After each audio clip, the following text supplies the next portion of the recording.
Muy buenos días, muy buenas tardes a todos los que hoy o en su momento puedan sumarse a escuchar este ratito de entrevista que lleva a cabo la CENEP con diferentes actores del ámbito educativo y social con quienes podemos relacionarnos para atender los retos de la educación. Mi nombre es Gabriela Schlemmer y hoy me acompaña en esta charla Alfonso Poiré Castaneda. Él es abogado egresado de la Universidad Iberoamericana. Actualmente se desempeña como asesor de Save the Children.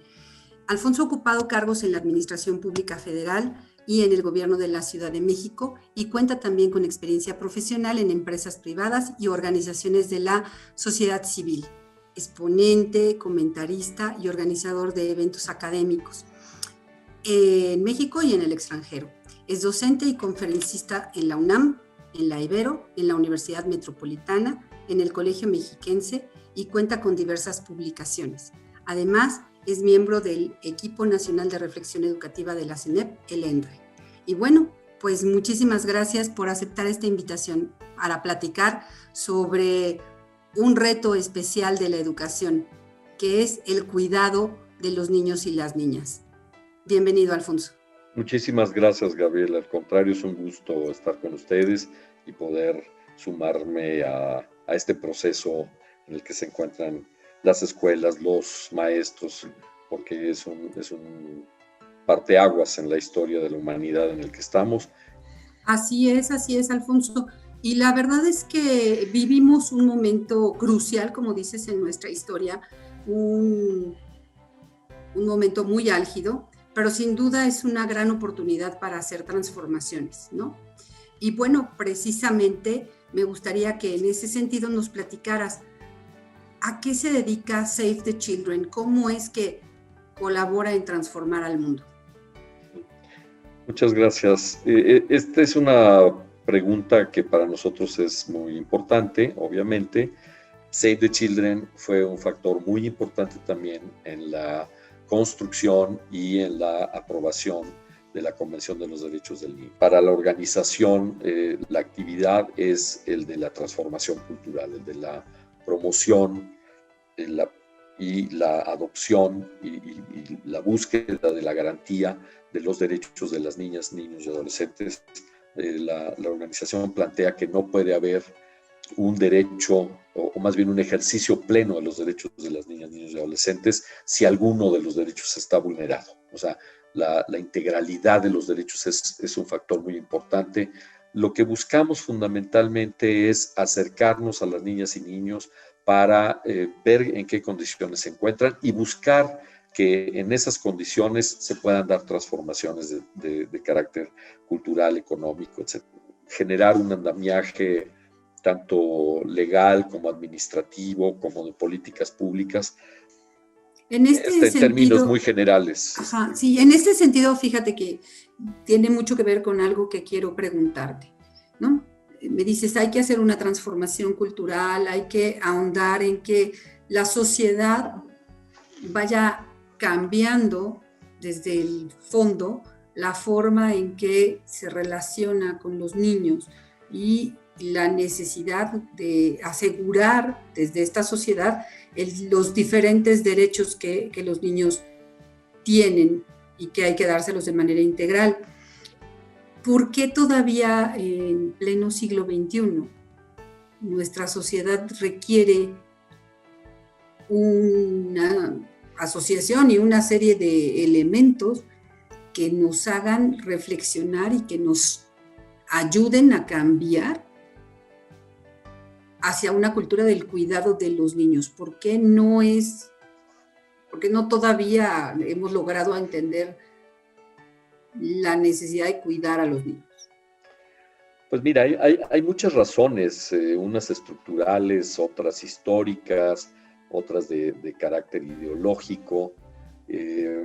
O sea, en el proceso de transformación de la humanidad, es hasta el siglo pasado, ya casi finales del siglo pasado, que se establece un cuerpo de reconocimiento de los derechos de las niñas, niños y adolescentes. Inclusive todavía la convención se llama de los derechos del niño.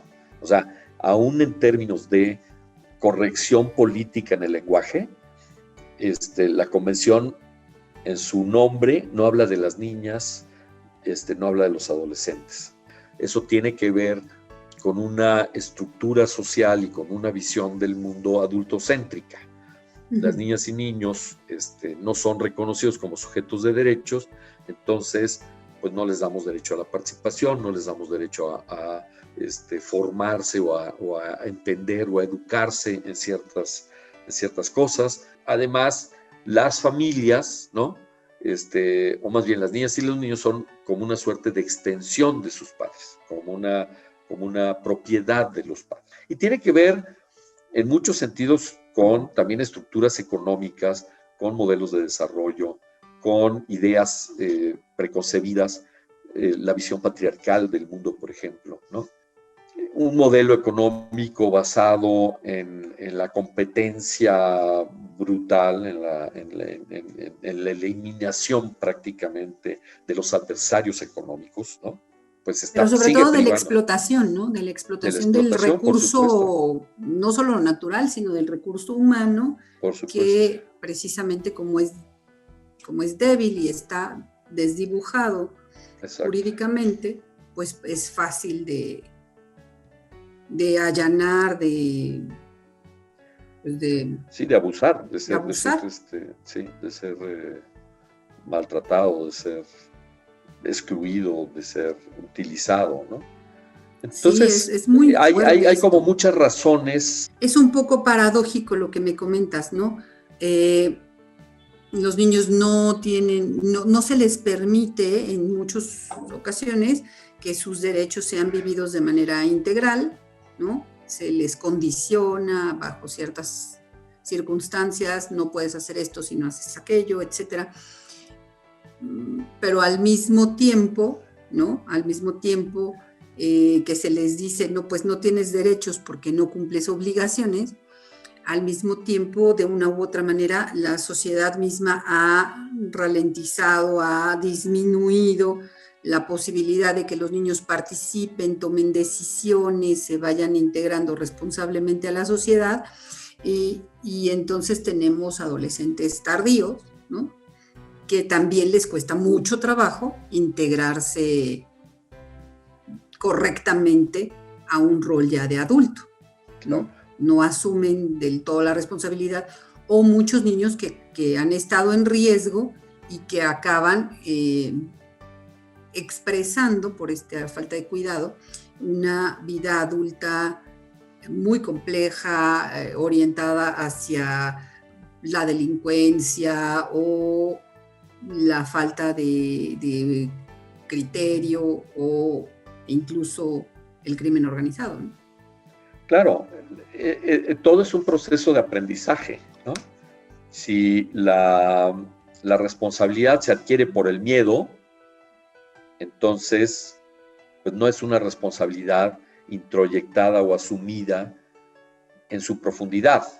Yo hago las cosas para que no me castiguen, no hago las cosas porque hace sentido hacer las cosas, porque me conviene, porque me sirve, porque sirve a mi comunidad, porque sirve a mi familia. Y si todas las actitudes, entre comillas, positivas surgen del miedo al castigo, pues es muy fácil psicológicamente que cuando no haya posibilidades de sufrir el castigo, pues entonces yo no asumo la responsabilidad y entonces puedo perfectamente violentar cualquier circunstancia, cualquier situación. Sí, bajo un argumento más o menos simplista, ¿no? De como a mí me pegaron y funcionó, aparentemente, pues yo reproduzco lo mismo, aun cuando efectivamente pocas veces nos damos cuenta de que sí logramos sobrevivir, digamos, a esa infancia reprimida, ¿no?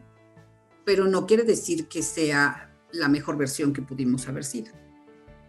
Por supuesto. Y la buena noticia es que podemos justamente entender lo que sucedió en nuestro patrón de educación, cambiar la comprensión de ese patrón de educación, también perdonar a nuestros padres, a nuestras familias, a las generaciones anteriores que no tuvieron la posibilidad de entender la educación de otra manera y perdonarnos también a nosotros mismos y transformarnos como individuos, ¿no? Y el pacto educativo al que nos ha convocado el Papa Francisco nos invita a precisamente pensar en que los niños y las niñas son sujetos que ya están conformando la sociedad, ¿no? Que ya tienen algo, que ya están haciendo cosas dentro de la sociedad, aunque yo no les quiera dar ese valor a sus producciones culturales,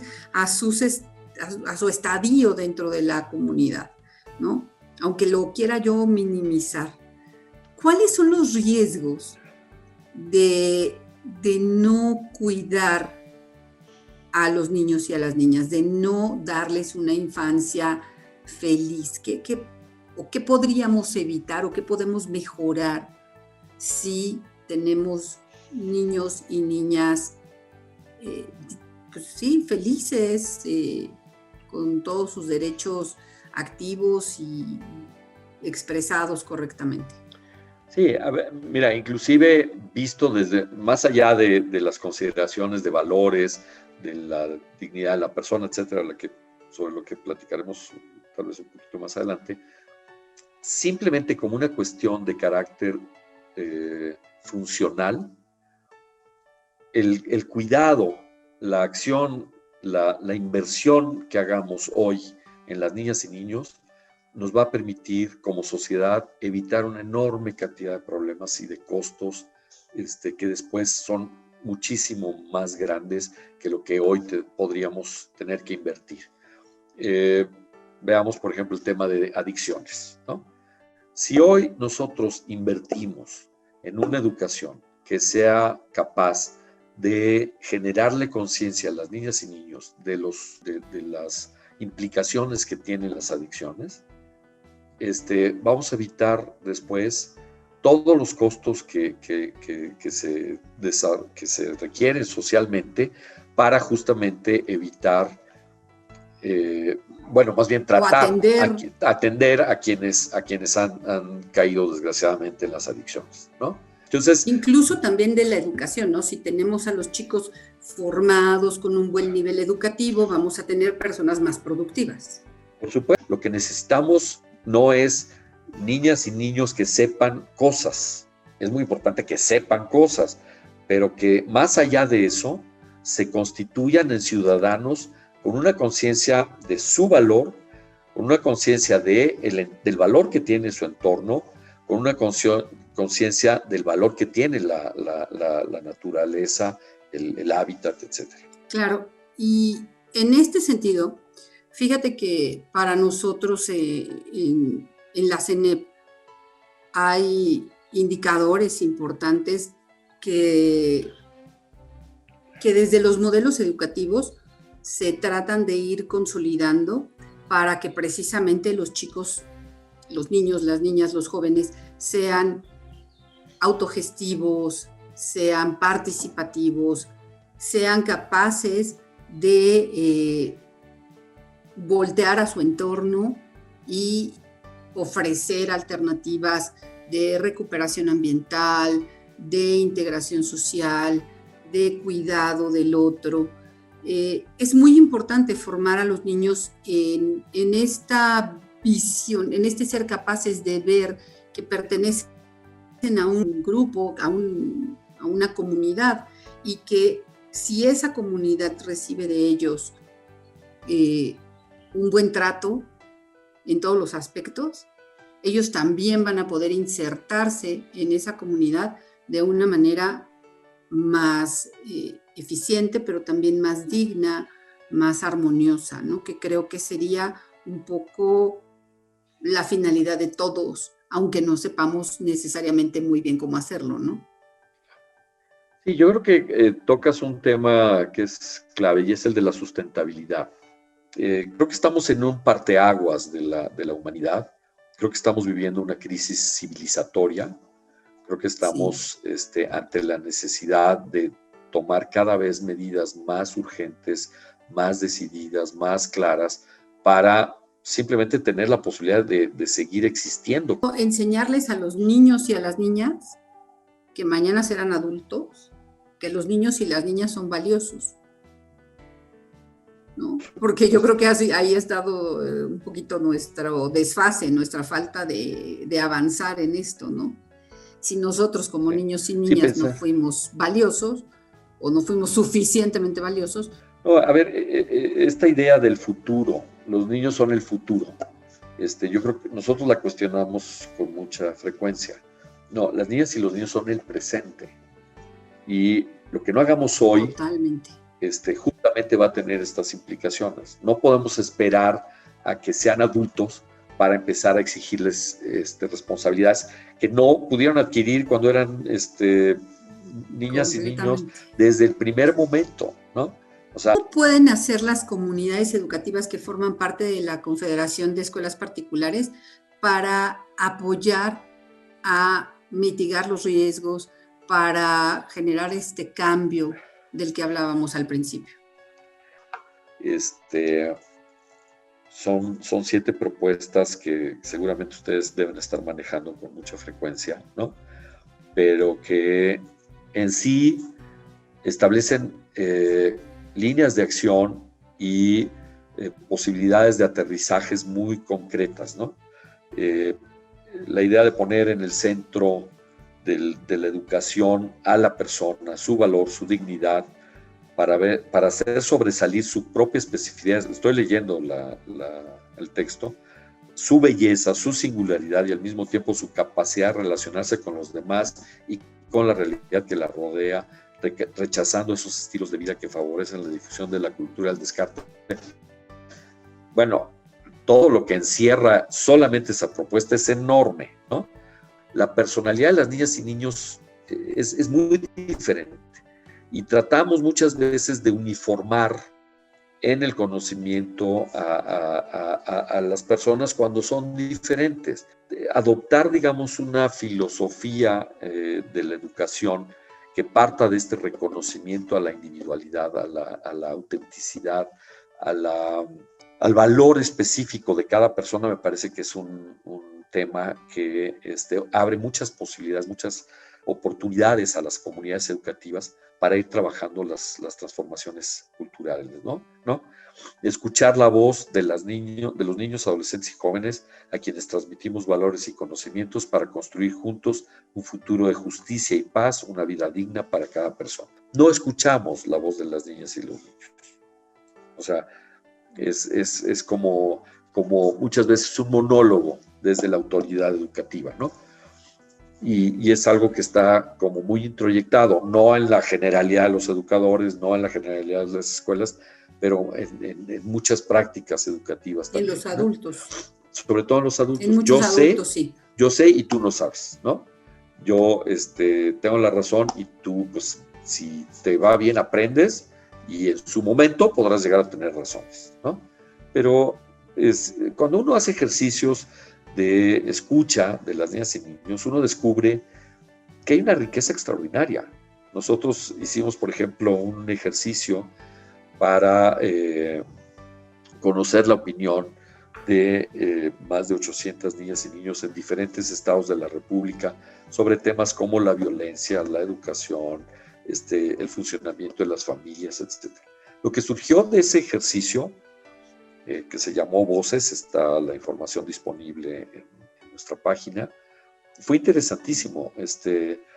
Llegamos a decir, bueno, es que hay como una suerte de decálogo o de mandato de las niñas y niños hacia la sociedad adulta, que si logramos entender y transformar en políticas, en prácticas sociales, pues nos resuelve muchísimos problemas, ¿no? Las niñas y niños no razonan necesariamente desde un punto de vista, por decirlo así, intelectual o deductivo racional, o ¿no? de la lógica, sino que vinculan muchas de sus conocimientos, de sus saberes con sus emociones. Y eso nos da una dimensión humana que finalmente pues, es la dimensión humana que debemos tener, ¿no? Nuestras emociones no están separadas de nuestra racionalidad y eso parte o es parte muchas veces del proceso de socialización, ¿no? No te conectes con tus emociones, sino piensa, ¿no?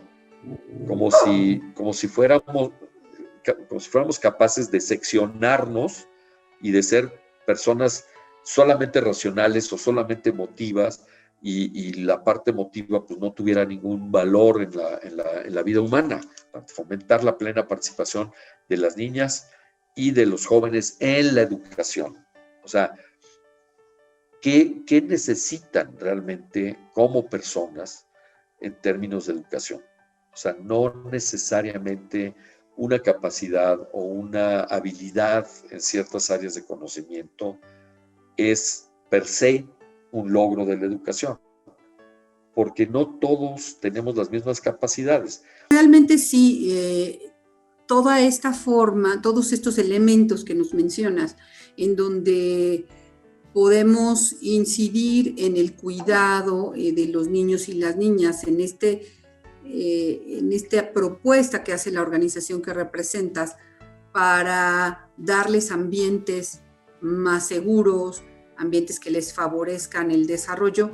Creo que es algo que puede hacer claramente sinergia con lo que también rescatas sobre el pacto educativo al que nos invita el Papa Francisco, y en el que desde la CENEP estamos buscando formas para irnos sumando, irnos subiendo a este camino de alianza por una mejor educación global. Pues, Alfonso, no sé si quieras comentarnos, invitarnos a alguna manera en que las escuelas que forman parte de la Confederación puedan colaborar de alguna manera, puedan difundir el mensaje de Save the Children para ir cerrando esta plática, por favor. La propuesta nuestra como organización es, pues no dejemos a ninguna niña o niño atrás. Pueden hacerlo a través de la organización. Toda persona está invitada a estar informada, a conocer lo que producimos como ideas, como saberes, como experiencias. Si uno consulta la página de Save the Children y entra también a la página de otras organizaciones vinculadas a Save the Children a nivel internacional, va a encontrar todo tipo de investigaciones y de materiales. Para los docentes eso puede ser una tarea interesante, ¿no? O puede haber también la posibilidad de establecer vínculos con la organización para el desarrollo de programas o de acciones dentro de la comunidad escolar, digamos, ¿no? O de las comunidades educativas. Así dejamos abierta esta invitación para que las escuelas y las personas que de una u otra manera participan con la Confederación Nacional de Escuelas Particulares se sumen a estos esfuerzos que Save the Children y otras organizaciones hacen para difundir y hacer válidos, hacer vida los derechos integrales de los niños, las niñas y los adolescentes, y sobre todo no solo para que se oiga bien, sino para que tengan un sustento y un impacto en la realidad de millones de niños y niñas que, como bien dice, son el presente de nuestro mundo, son nuestra realidad, son quienes nos interpelan para hacer mejor las cosas. Pues muchísimas gracias por tu tiempo, Alfonso Poiré, y muchas gracias a quienes nos acompañaron y quienes han escuchado esta entrevista en Retos por la Educación, y nosotros nos despedimos para poder tener otro espacio, otro momento un poco más adelante. Bueno, muchas pues gracias. Nada más darte las gracias por esta invitación y reiterarte nuestra mayor disposición a colaborar con cualquier iniciativa que contribuya, digamos, a esta transformación que has claramente señalado. Gabriela, sí, mucho gusto. Que así sea. Muchas gracias, Alfonso.